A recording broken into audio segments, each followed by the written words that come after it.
Ladies and gentlemen, there is a voice in your life that you hear more than any other. It's not the voice of your mother, your father, your teacher, or your friend. It's the voice that echoes in your own mind, in the silence of the night, and in the rush of the morning. It's your voice. And I've come to tell you this truth tonight. That voice matters. If for 3 days you began to speak to yourself not with fear, not with shame, not with doubt, but with faith, with truth, with the confidence of one who knows they were made for more, you would not recognize. Talk to yourself like this: I am not what I feel, I am what I believe. My past may explain me, but it does not define me. I am stronger than I think and braver than I feel. I was made on purpose for a purpose. For 3 days, stop rehearsing your regrets and start declaring your... Stop speaking defeat and start speaking life. I don't care what the mirror says. I don't...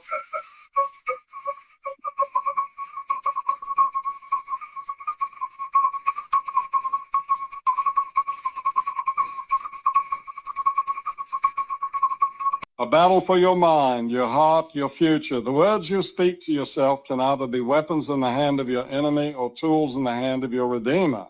Some of you have been calling yourself a failure for years. I challenge you for 3 days, call yourself faithful. Some of you have been saying, I'm broken. For 3 days, say, I am being rebuilt. Some of you have been saying, I can't. For 3 days, say, I will. And by the end of those 3 days, something will begin to shift. Not because the world got easier, but because you got stronger. So go ahead, talk to yourself like someone who matters, because you do.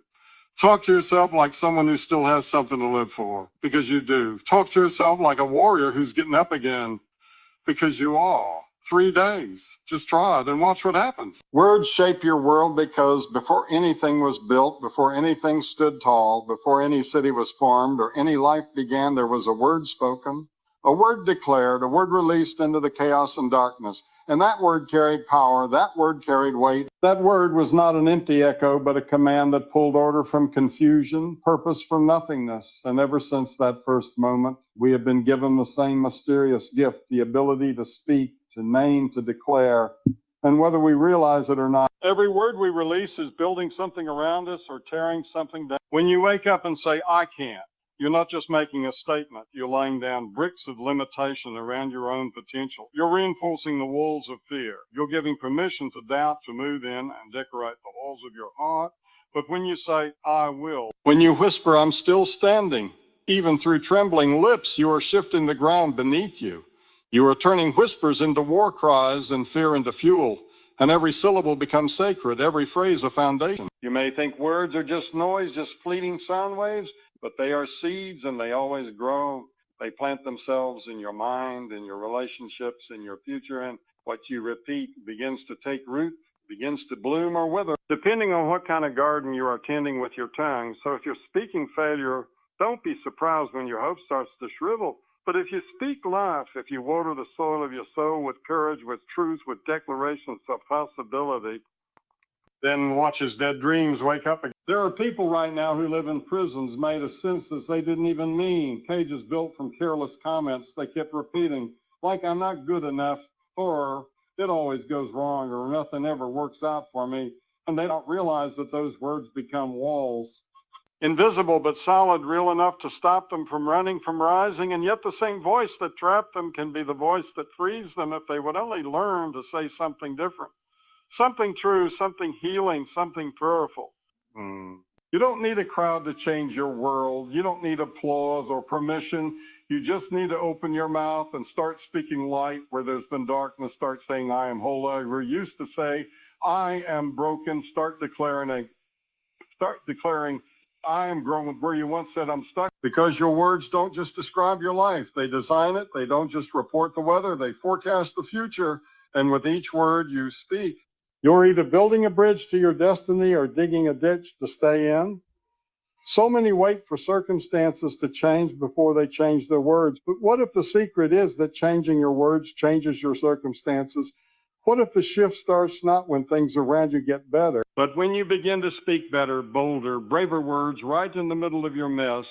What if the very act of speaking life in the valley is what leads you to the mountain? What if the miracle begins not with a sign from heaven, but with a sentence from your own mouth? I'm telling you, friend, there is fire on your tongue, and you can use it to warm a cold heart or burn down your future. You can speak peace into your home or poison it with complaints.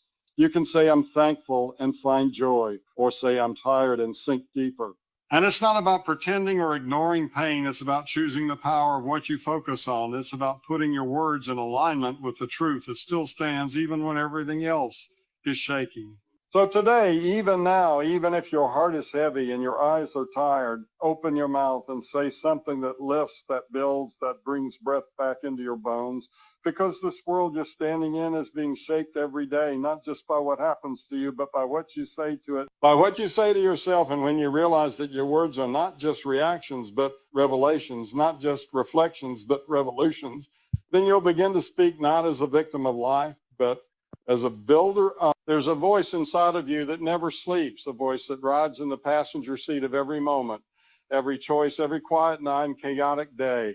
And that voice is either building you up or tearing you down, either calling you higher or pulling you on. And most people never stop to ask whether that voice is telling the truth or simply echoing old fears, old words that someone else once spoke in a moment of anger or ignorance, and now you've mistaken them for your own. You see, your inner voice is either a coach or a critic. It either says to get up, you've got more in you, or it says to sit down, you'll never get it right. And the scary thing is we don't even notice when the critic is taking the microphone because it sounds so familiar, so rehearsed, so automatic that we start thinking it must be wisdom, must be reality, must be our own honest reflection, when in truth it's a twisted repetition of doubt that's been looping so long it's turned into background music. The critic is clever. The critic doesn't scream all the time. No, sometimes it whispers just enough to plant a seed, to slow you down, to second guess your worth, to mock your growth, to remind you of that one moment when you failed and pretend it defines your whole life. And if you're not careful, you'll feed that voice, you'll protect it, you'll defend it because it feels familiar, even though it's been sabotaging you since the beginning. But there's another voice, and it doesn't shout, it doesn't shove, it doesn't condemn, it coaches, it calls, it believes in you, even when you don't believe in yourself, and it says things like, you were made for more. This is just a chapter, not the whole book. And that voice is softer, stronger, deeper than the critic. But you have to choose to tune in, to turn the volume up, to let it lead the conversation in your mind until its encouragement becomes the new normal. The coach sees your mistakes but doesn't label you bond. The coach knows the fight isn't over just because you lost the round. The coach doesn't flatter you with loss but fuels you with truth, reminding you that growth is messy and healing isn't linear and strength isn't loud, it's often quiet. Often unnoticed, often the simple act of showing up again when you had every reason not to. And it's the coach that says, you're not failing, you're learning, and you're not broken, you're building. Every time you face a decision, that inner dialogue starts up, and you get to choose which voice gets to sit at the head of the table, which voice gets to call the plays. And if you default to the critic, if you give it free rein, don't be surprised when your confidence crumbles. But if you deliberately invite the coach, even if it feels unnatural at first, even if it feels fake, what you'll find is that your heart starts to rise to match the words it hears. Your courage starts to swell, your vision starts to... And I know some of you have been living with the critic for so long that the idea of changing that voice feels impossible. But I promise you, just like a river carves stone, your thoughts carve pathways. And with time and repetition, new grooves can form, new reflexes can take hold. And the voice that once tore you down can be replaced with one that builds you brick by brick into someone who doesn't survive storms but walks through them with steel in their spine. So today, right now, before another thought passes through like a thief in the night, choose which voice you want to lead you. Choose to speak as your own ally and not your enemy. Choose to coach yourself with grace and grit, not criticize yourself in the paralysis, because your life is shaped not just by what happens to you, but by what you say to yourself when no one else is listening. And when your inner voice becomes your champion, your cheerleader, your quiet warrior in the trenches, then nothing outside of you can silence what's roaring within. Feelings are real, but they are not always right. They are loud, but not always true. They surge like waves and crash like thunder. Just because they arrive with power doesn't mean they carry wisdom. If you build your life on feelings, you'll build on shifting sand, on storms instead of stone. Because feelings change with the wind, with the weather, with the word, with the look, and yet truth stands unmoved, unshaken, unbothered by mood or moment. And if you want to stand firm, you have to learn to put truth in the driver's seat and let your feelings ride in the back. Feelings will tell you that you're worthless, that you're failing, that you're alone, that nothing is ever going to change. But truth says you're still breathing, still standing, still becoming, still called to more than this moment. And if you let your emotions dictate your decisions, you will always be a prisoner to the now, never stepping into the next, always reacting instead of rising, always stuck in the swirl of your own storm, when there is solid ground beneath you, waiting to be claimed by a heart anchored in truth. You can feel broken but still be whole. You can feel afraid and still be brave. You can feel lost and still be guided. Because your emotions do not get the final word. They don't carry the authority unless you hand it to them. And so many of us have handed the microphone of our life to the voice of panic, of insecurity, of pain. And we've silenced the voice of truth that says you are loved, you are enough, you are growing. And this season will not define you. We live in a world that teaches us to obey every emotion like it's gospel, like every feeling should be followed. But feelings are not your compass. They are your weather report. They tell you what's happening inside, not where you should go. And sometimes the wisest thing you can do is feel it fully, acknowledge it honestly, and then move forward anyway. Not because the feeling disappeared, but because truth stood taller than your fear, louder than your doubt, deeper than your despair. Truth doesn't always feel good at first. Sometimes truth cuts, sometimes it confronts, sometimes it calls you out of your comfort zone and into responsibility. But truth will always lead you to freedom, while feelings unchecked can lead you in circles, can keep you stuck in cycles, can hold you hostage to a moment that was never meant to last. And that's why you must build your beliefs not on how you feel in the heat of the day, but on what you know in the stillness of the night. There will be days when everything in you screams, give up, when your feelings say this is too hard, when your emotions say this is the end, but truth whispers keep going. Truth whispers this is just the middle. Truth whispers you've survived worse. And that whisper is often drowned out unless you make space to hear it, unless you learn to turn the volume down on the drama of your doubt and turn it up on the steady rhythm of your identity, your calling, your unshakable foundation. And I'm not telling you to deny your feelings or to suppress your pain. I'm telling you not to surrender to them, not to let temporary emotions make permanent decisions, because feelings are indicators, not dictators. And when you start filtering your thoughts through truth instead of letting them run wild, you begin to see the difference between what's happening around you and what's happening within you. And that separation is the space where wisdom lives.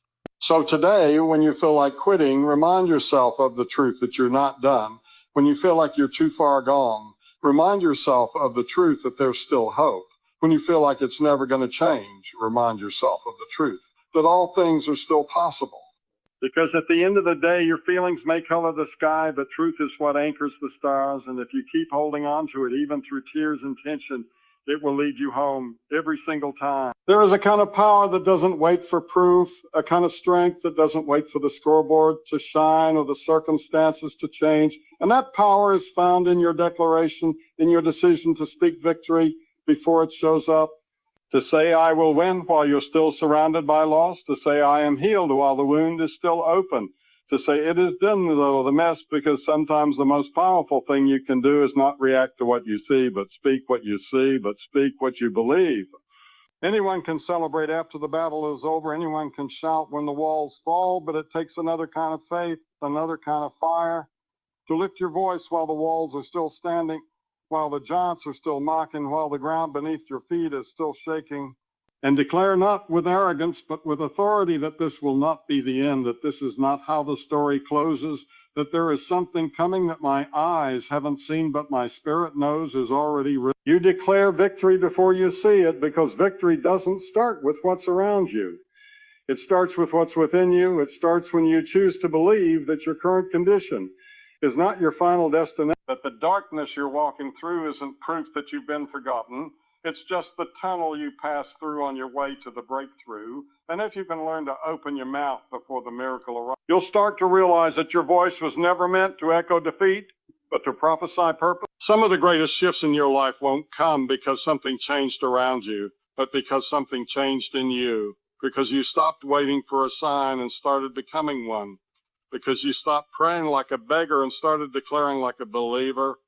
Because you stood up in the middle of the storm and said a peace, not because the waves obeyed you first, but because you knew the one who rules them. And that's why you speak as if it's already done, because in some higher place it already is. Declaring victory doesn't mean you ignore the facts. It means you stand on the truth above the facts. It means you stare at the mountain and still say a move. You feel the weight of anxiety and still say, I have peace. You walk through the valley and still say, I will live and not die. And the reason you do this is because your words are not just reflections of your reality. They are the tools that shape it, carve it, bend it, and sometimes all heaven is waiting on is for you to speak what's already been promised. You won't always feel like declaring anything. You'll feel tired, worn, uncertain, and everything in you will want to stay silent, to stay small, to say maybe later. But it's in that moment, when your voice is the weakest and your hope is the lowest, that the declaration matters the most. Because that's when it's real, that's when it's costly, that's when it's no longer high, but holy, because when you can say, I still believe through gritted teeth and weary eyes, you are doing something that shakes things in places you cannot see. There are chains that only break after a shout. There are doors that only open after a declaration. There are victories that are waiting on a voice and not the voice of someone perfect or powerful in their own strength, but someone who dares to say yes before the evidence. Someone who dares to speak joy and sorrow, strength and weakness, abundance in the middle of lack. And when you speak like that, you're not lying to yourself. You're aligning yourself with a bigger truth, a greater story, a deeper promise. So don't wait until it all looks right. Don't wait for the applause or the clarity or the confirmation. Don't wait until the battle is over to declare the win. Declare it now, declare it tied, declare it unsure, declare it through the tears if you must, but declare it anyway. Because your words are weapons and your voice is a sword, and your declaration of victory is not just a wish, it's a war cry. It's a seed planted in the dark that will break through the soil of struggle into the harvest of triumph. What comes out of your mouth is not just noise, not just habit, not just harmless chatter, but a mirror of what's taking root in your heart. Because words are not passive, they are creative. They don't just describe who you are, they direct who you are becoming. And every time you speak, you are laying down tracks for your future, repeating patterns that either reinforce your destiny or sabotage it. And what you consistently confess becomes a rhythm that your life starts to dance to, whether you're aware of it or not. You don't drift into greatness. You don't accidentally become whole. You don't stumble your way into purpose without ever declaring it. Because the truth is, you're always speaking yourself into alignment with something, either fear or faith, either doubt or belief, either survival or breakthrough, and the words you repeat over time become bricks that build the house you live in. So if you're tired of living in defeat, start checking the script you've been reciting every morning when you look in the mirror, and every night before you fall asleep. You become what you consistently confess. So if you always say, I'm tired, don't be surprised when weariness clings to you like a second skin. And if you always say, I can't, don't be shocked when you never do. But if you wake up and say, I am rising, even when your legs still feel heavy. If you say, I am healing, even while the wound still aches. If you say, I am chosen, even when rejection is still fresh, then you are training your spirit to move in the direction of truth, not just emotion. Some people wonder why nothing changes, why they're stuck in the same place year after year. And often the reason isn't that the opportunity isn't there, it's that the confession hasn't changed. The script is still rooted in yesterday, still echoing old lies. Still clinging to shame like it's part of the identity, keep confessing failure, confessing lack, confessing fear like it's gospel, forgetting that you can't speak like a prisoner and expect to live like you're free. The truth is, your confession isn't just what you say, it's what you agree with, it's what you authorize, it's what you allow to take residence inside your mind, and whatever you confess with consistency will begin to shape your identity. Not because it's magic, but because your mind is always listening, always absorbing patterns around your most repeated words. And if those words are full of faith, full of life, full of power, then your soul starts rising to meet the level of what you speak. You don't have to feel it to confess it. You don't have to see it to say it, because confession isn't just about what is, it's about what will be. It's about what you're calling forth from the unseen, about what you're choosing to believe before it makes sense. And the more you say it, the more it settles, the more it solidifies, until eventually it becomes second nature. Not because you're in denial, but because you've decided not to let your reality be ruled by what you see, but by what you know deep in your bones. So if you want to become strong, start confessing strength. If you want to become free, start confessing freedom. If you want to become bold, start confessing courage, not once, not twice, but over and over again until the words you speak begin to break through the walls of fear and push past the weight of disappointment. Because every declaration is a seed, every confession is a hammer to the chains that tried to hold you. And over time, those words will reshape not just your mindset, but your entire atmosphere. So watch your mouth like it holds the map to your future. Because it does, speak with intention, speak with fire, speak like the version of you that's already walked into healing, already stepped into purpose, already seen the breakthrough. Because when your confession becomes consistent with who you were created to be, not who the world tried to label you as, then you won't just talk differently. You'll walk differently, live differently, and one day you'll look up and realize you became exactly what your words never stopped declaring. You don't need a lifetime to change. You don't need a decade to heal. You don't need years to wake up to who you really are, because if you'll give it your full heart for just 3 days, if you'll commit with intention, with discipline, with faith, you can start rewiring your mind. Not because the pain disappears overnight, but because the pathway begins to change. And everything shifts when you stop letting your thoughts control you and start training them like a soldier under new command. Day one is the war zone. Day one is the moment your old patterns scream the loudest because they know they're being challenged. They know they're being evicted. They know something in you has snapped awake and said, not anymore, and it won't feel easy. It won't feel comfortable. But change never begins with comfort. It begins with confrontation. And on day one, you don't wait for motivation. You build it. You repeat what you want your mind to believe until your neurons start realizing you're serious. You take every lie captive, every I'm not enough, every this is who I'll always be, every I can't. And you throw them down like broken idols at the feet of your future, and you declare truth in their place, not because it feels natural, but because it feels natural, but because you're creating a normal, a new default. And the more you do it, the more you hear yourself speak what you want to become, the more your mind starts agreeing, not because it's fast, but because repetition is power. Day two is the tension, because now you've heard the truth, and now the resistance begins. The old stories come knocking, the emotions start rising, the doubts try to creep back, and like familiar ghosts whispering, you'll be back. But this is the day you don't flinch, the day you fight tired. The day you keep repeating truth, even when your feelings roll their eyes, because it's not about hype, it's about habit. And when your words stay steady, your mind starts to follow. You begin to realize that rewiring doesn't mean erasing everything. It means replacing what doesn't serve you. It means making your mind a place of strength instead of survival, a place of peace instead of panic. And every time you speak, I am focused, I am focused, I am healing, I am capable, I am rising. You are not pretending, you are programming. You are stepping into the driver's seat of the most powerful system you'll ever own. And suddenly the loop that once kept you trapped is now leading you forward. Day three is where clarity begins to break through, where something inside you starts to feel unfamiliar in the best way, like a part of you that's been asleep is beginning to wake up. Like the fog is lifting just enough for you to see what you could. Not your worst thought, not your last mistake. You are a mind under construction and a soul in motion. And every time you declare truth, even in a whisper, you are doing renovation on your identity. This is where you stop reacting to every emotion and start responding from intention, where you stop waiting for the negative thought to go away and start replacing it on sight, because now you've tasted the shift and now you've seen what happens when you don't just hope things change. With your thoughts, your words, your vision, and the rewiring isn't finished, but it's activated. And from here forward, the work is about consistency, not just intensity. So give it 3 days, not someday, not maybe. But starting now, 3 days of speaking truth over your life, 3 days of canceling old scripts and declaring new ones, 3 days of catching every thought and bending it toward the life you want to build. And what you'll find is that momentum begins in moments, change begins in choices, and transformation doesn't start with perfection, it starts with decision.